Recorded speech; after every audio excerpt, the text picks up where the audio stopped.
नेत्यांच्या खासगी आयुष्यातील कारनामे सध्या मोठ्या प्रमाणात उघड होत आहेत। असंच एक खळबळजनक प्रकरण सध्या महाराष्ट्रात गाजते। हे प्रकरण थेट राज्याचे सामाजिक न्याय मंत्री आणि छत्रपती संभाजीनगरचे पालकमंत्री शिवसेना नेते संजय शिरसाट यांच्या कुटुंबाशी जोडलेलं आहे। संजय शिरसाट यांचे सुपुत्र सिद्धांत शिरसाट यांच्यावर एका विवाहित महिलेने फसवणूक, मानसिक आणि शारीरिक छळ, धमकी, जबरदस्तीने गर्भपात आणि हुंड्यासारखे अत्यंत गंभीर आरोप केले आहेत। या महिलेने आता कायदेशीर लढाई सुरू केली असून एका कायदेशीर नोटीसद्वारे सिद्धांत शिरसाट यांना 7 दिवसात घरी नांदायला घेऊन जाण्याचा, अन्यथा गंभीर कायदेशीर कारवाईला सामोरे जाण्याचा इशारा दिला आहे।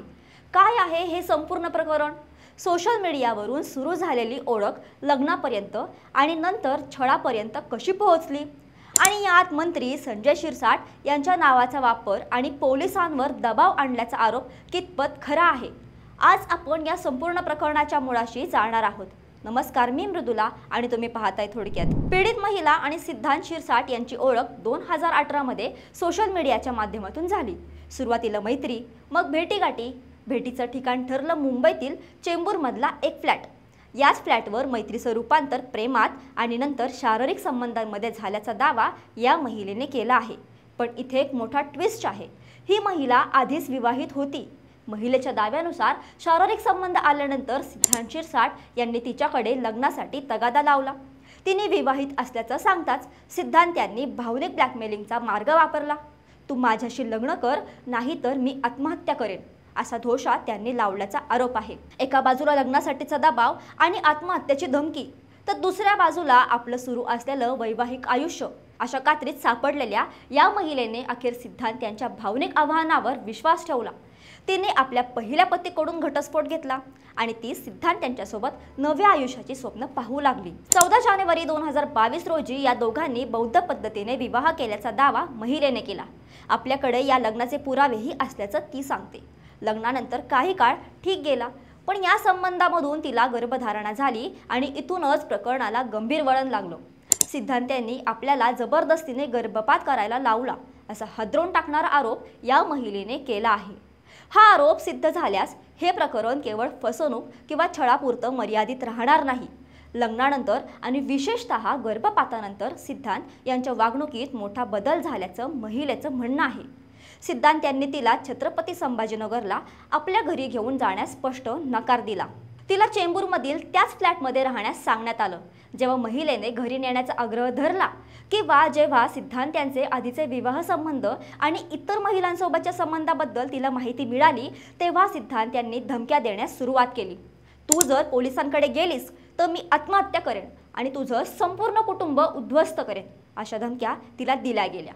इतकंच नाही तर संभाजीनगरला आलीस तर तुझं तंगडं तोडू, अशी थेट शारीरिक इजा पोहोचवण्याची धमकी दिल्याचा आरोपही महिलेचे वकील चंद्रकांत ठोंबरे यांनी केला आहे।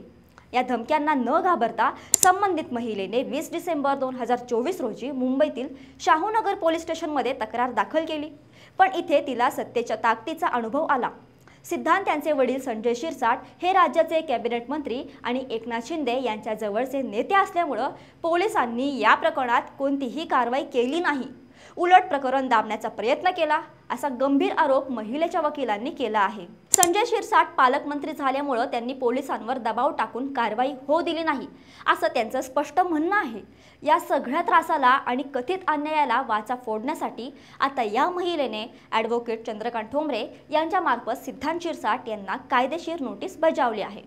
या नोटीसमध्ये सिद्धांत यांनी 7 दिवसांच्या आत पीडितेला नांदवण्यासाठी घरी घेऊन जावं आणि तिला न्याय द्यावा, अशी मागणी केली आहे। असं न केल्यास महिला अत्याचार प्रतिबंधक कायदा, हुंडा प्रतिबंधक कायदा आणि फसवणुकीच्या विविध कलमाखाली कायदेशीर कारवाई केली जाईल, असा इशारा देण्यात आला आहे। ॲडव्होकेट ठोंबरे यांनी आणखी एक खुलासा केला आहे, ज्यामुळे या प्रकरणाची गुंतागुंत वाढली आहे। त्यांच्या म्हणण्यानुसार सिद्धांत शिरसाट यांचे आता एका तिसऱ्याच मुलीसोबत प्रेम संबंध सुरू झाले आहेत आणि त्यामुळेच त्यांनी पीडितेकडे दुर्लक्ष करून तिचा मानसिक छळ सुरू केला आहे।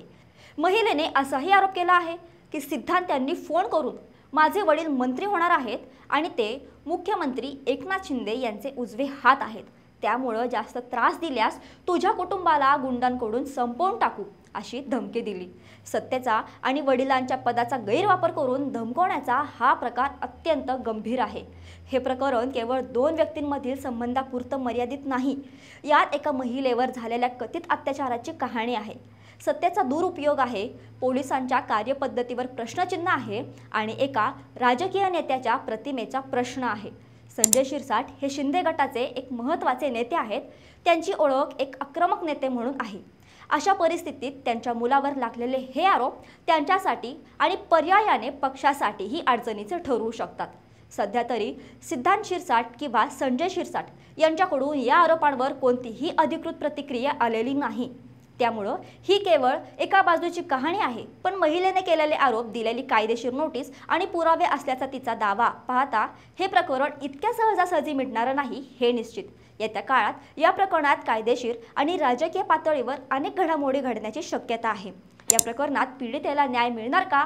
सिद्धांत शिरसाट यांच्यावरील आरोपांची निष्पक्ष चौकशी होणार का? आणि पोलिसांवरील दबावाच्या आरोपांचं काय होणार? या प्रश्नांची उत्तरं येणारा काळच देईल। पण एका मंत्र्याच्या मुलावरील या गंभीर आरोपांनी महाराष्ट्राच्या राजकीय आणि सामाजिक वर्तुळात मोठी खळबळ उडून दिली आहे हे नक्की। तुम्हाला या प्रकरणात काय वाटतं?